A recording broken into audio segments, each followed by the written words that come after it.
Hi, so today we're going to talk about capacitors.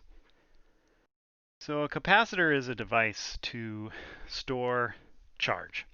Um, and they also store energy. And it's a pretty common electrical circuit component. And so we're going to talk about kind of how they work, how they relate to the electric field, the potential, the ideas that we've been talking about so far. Um, so the fundamental relationship for a capacitor is that the amount of charge that it stores depends on, is proportional to the voltage, the potential that you apply to it, uh, and depends on its capacitance. And this capacitance has units of farads. And in other words, you can state the capacitance as the charge per voltage. And a farad is sort of like a coulomb in that it is a very huge unit. So practical capacitors have values. So farads are huge. You often specify capacitors in nanofarads or picofarads, which are called puffs, incidentally. And uh, so let me show you pictorially how we talk about this. So we indicate a capacitor with two parallel lines in a circuit diagram. And this is kind of reminiscent of the lab that we did with the electron deflection experiment. And it's sort of to call to mind a parallel plate capacitor. And so this is the symbol. And this similarly looking symbol, if you haven't seen this before, this is the symbol for a battery, a DC battery or potential. Sometimes they'll write up here like what the voltage is.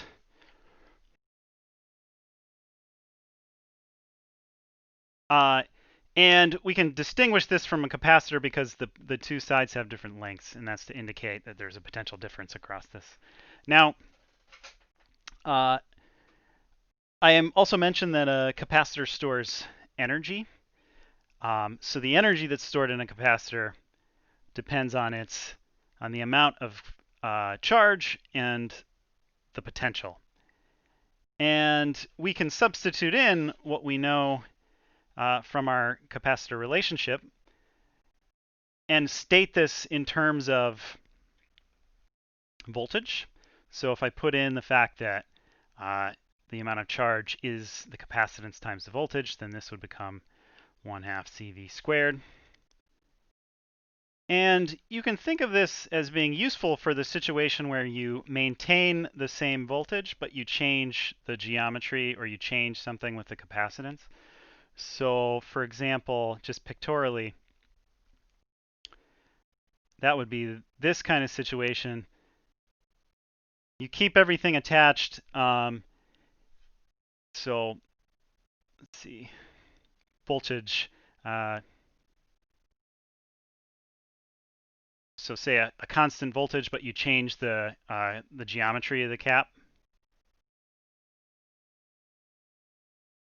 Now, we could alternatively express the energy stored in a capacitor by substituting for the voltage instead of the charge.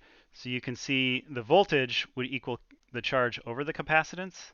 So this could also equal 1/2 Q squared over C. And this is useful for the situation where you you charge up your capacitor.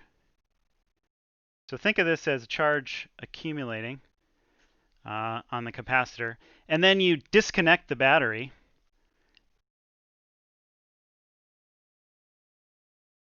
And do something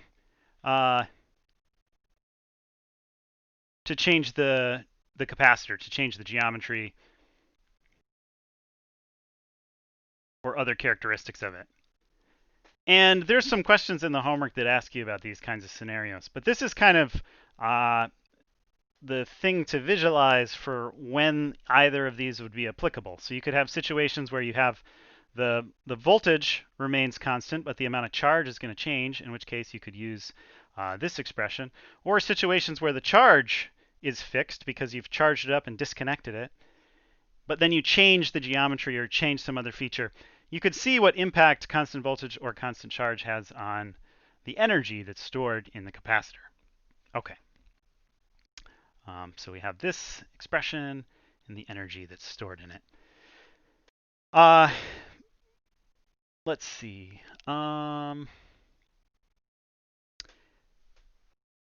So the next thing that we want to talk about is the parallel plate capacitor geometry.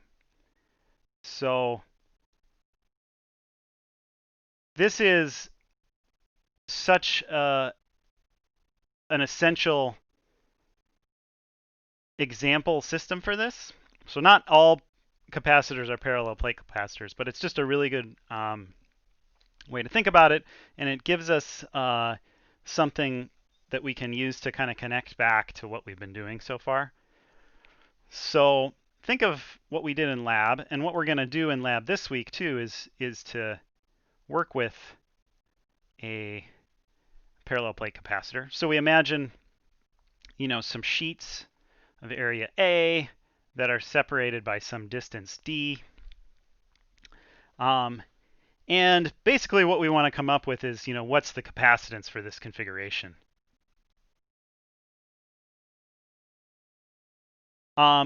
So to do this, what we need the charge per potential difference. In order to get these things, we're going to go back a little bit and talk about the electric field for this flat geometry, use the electric field to get the potential, and then put those ingredients together to come up with an expression for the capacitance for the parallel plate capacitor. So in order to derive the electric field for this, we can use Gauss's law. So we had talked about this before in the system where we integrated dE, but you can also do this really concisely from Gauss's law. So I'm going to paste a picture in here to help you see this, because I will have trouble. It's kind of tough to draw. So the Gaussian surface that we're going to imagine in this situation is not a sphere. It's not a, oh shoot, 1 second.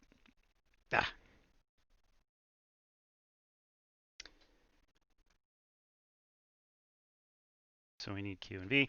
It's not we're going to use just a flat geometry. So imagine a box. You have this sheet of charge, and we want to find the electric field. So we know from Gauss's law that E dot dA integrated over some closed surface, so integrated over this little red box, is going to equal the charge that's enclosed divided by epsilon naught. Now, remember, this was Gauss's law.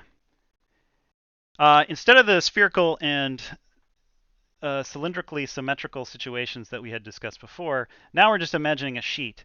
Now, we know that the sheet, the electric field associated with a big flat surface is perpendicular to the surface.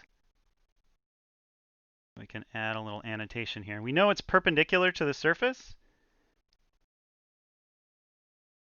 And so what that means is the only place that you're going to have flux that's getting through this box is through the ends of the box. So where they're red, the sides of the box will be parallel to the electric field, and so there would be zero flux there because of the dot product.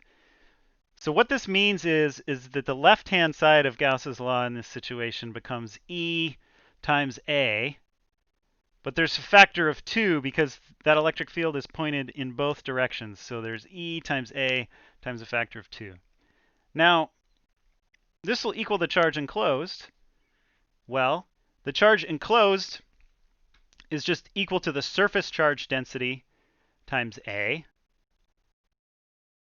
So recall, sigma was the amount of charge per area.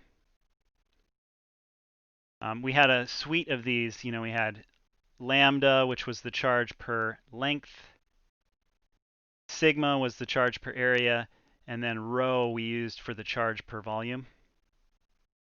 So in this configuration, we're talking about a sheet of charge. We want sigma. And then notice this is a pretty concise expression. So the electric field is just sigma over 2 epsilon naught. Okay, for a sheet charge. Okay, so and then what we're going to do in a capacitor is instead of one sheet we have two. Try and sketch this. So imagine a pair of sheets that are going to be separated by some distance d. Now, in between, and one of these will be positively charged.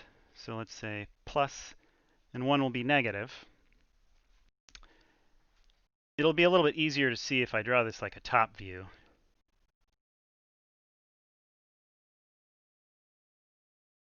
So the positive plate has electric field lines that are pointing away from it.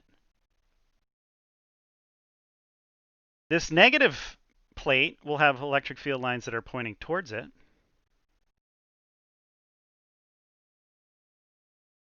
Now notice in between the plates, which is where we're interested in for our capacitor geometry, they're both pointing in the same direction.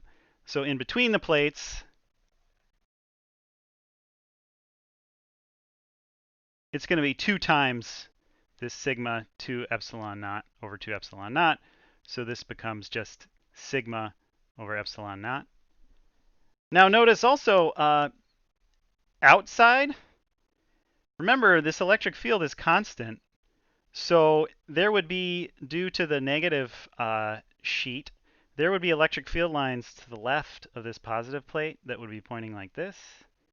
And there would be, similarly, there would be electric field lines due to the positive plate that would be pointing like to the right of the negative plate. So really, this thing would not have, it would cancel out outside of the plates. So maybe a little bit better cartoon for this is you have constant electric field in between, and then you don't have anything outside of it. Okay, so we know what the electric field is between the plates. How do we relate that to the potential? Well, we have to go back to our relationship where we know that the change in potential is equal to the negative integral of E dot dl. So suppose we're going from one side of this plate to the other side of this plate. Now, E dot dl, so dl in this situation would be pointing to the right, and the electric field would be pointing to the left for this configuration. And so in this situation, that dot product, we would get a negative sign because they're anti-parallel. And so this would become the integral E dl. So now we know what this electric field expression is. It's just constants, sigma over epsilon naught. So this becomes that the voltage from going from A to B would equal sigma over epsilon naught times L. evaluated from A to B.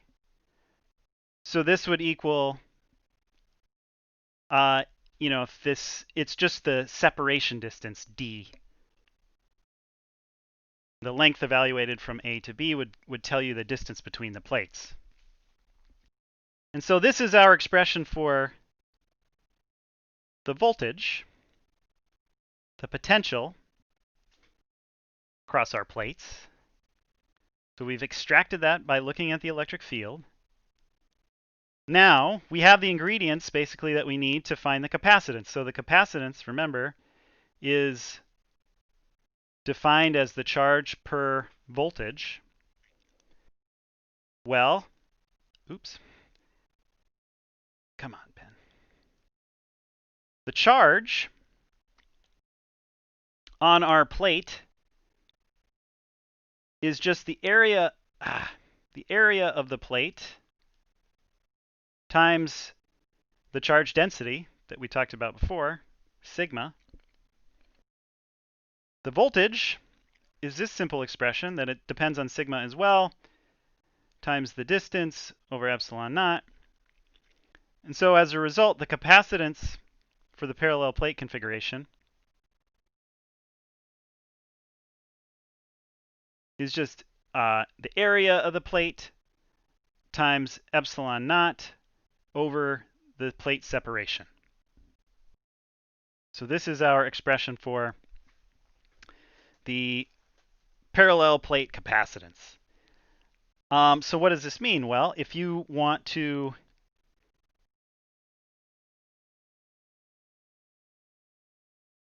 increase the capacitance,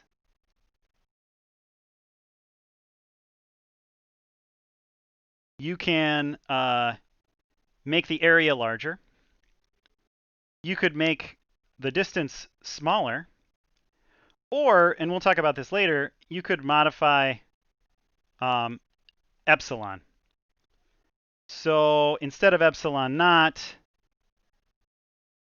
we can use something called a dielectric. You can put an insulator in between the plates,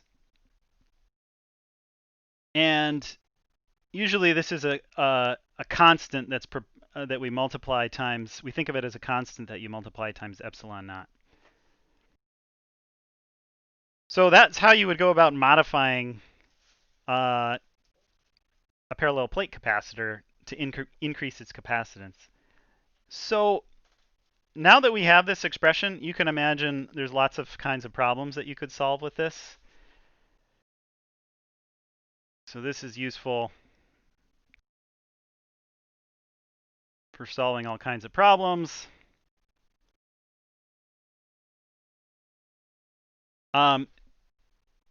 So for example,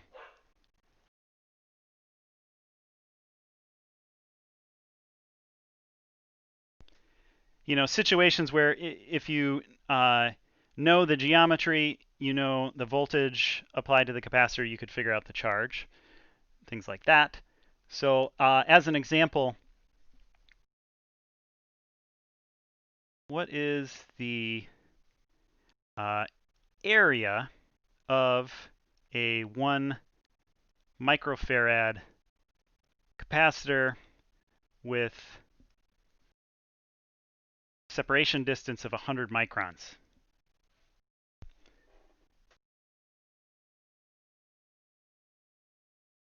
So we're talking about, I should say here, parallel plate. So what is the area of a parallel plate capacitor with a value of 1 microfarads that has a plate separation distance of 100 microns? And so this is an air gap situation first. So we would just use epsilon naught. So we can simply solve that expression for area. So if we know that this is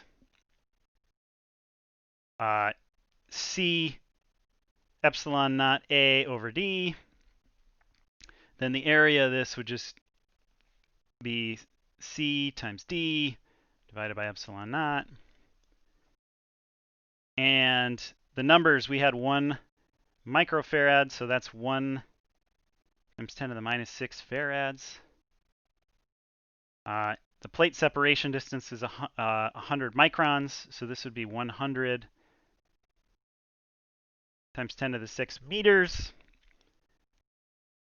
Farads. And epsilon naught, of course, 8.85 is 10 to the minus 12. And when you multiply this out, you find that this is 11.2 square meters, which is pretty remarkable. So this gets at what I was telling you before about how capacitors, you're going to generally be working with capacitor values that are quite small. So for an air gap capacitor, parallel plate type configuration, you would need a really large area in order to have a capacitance this large with this plate separation. So in practice, what's done is instead of this just being like a plate like this, like planar objects, what they do is they take it and they roll it up so that it doesn't take up so much space. If you imagine like a sheet where you have like the two surfaces, or you could roll it up into sort of like a pastry configuration. And then the other thing that they do is use a dielectric. So we'll talk about that later. So that instead of epsilon naught, you can get a factor of k times epsilon naught. You'll notice that would increase the capacitance.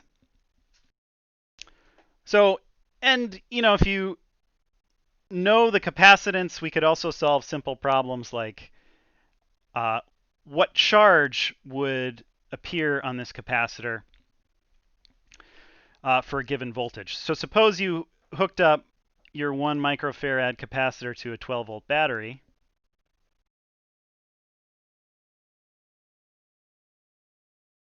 You can see to get the charge that would accumulate on it for this situation, all you would have to do is multiply the voltage times the capacitance.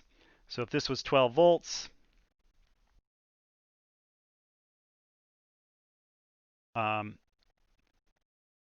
this would mean that you would have 12 microcoulombs of charge for a 12-volt battery and a 1 microfarad capacitor. So this gives you an idea of some of the kinds of problems that you'll be able to solve using these simple capacitor relationships. And we'll talk more about different geometries and the effect of adding a dielectric, as well as how to arrange capacitors to find their effective capacitance. So this parallel plate configuration isn't the only way to construct a capacitor. You can imagine different geometries, and I think one of your homework problems involves a more difficult geometry to find the potential for. So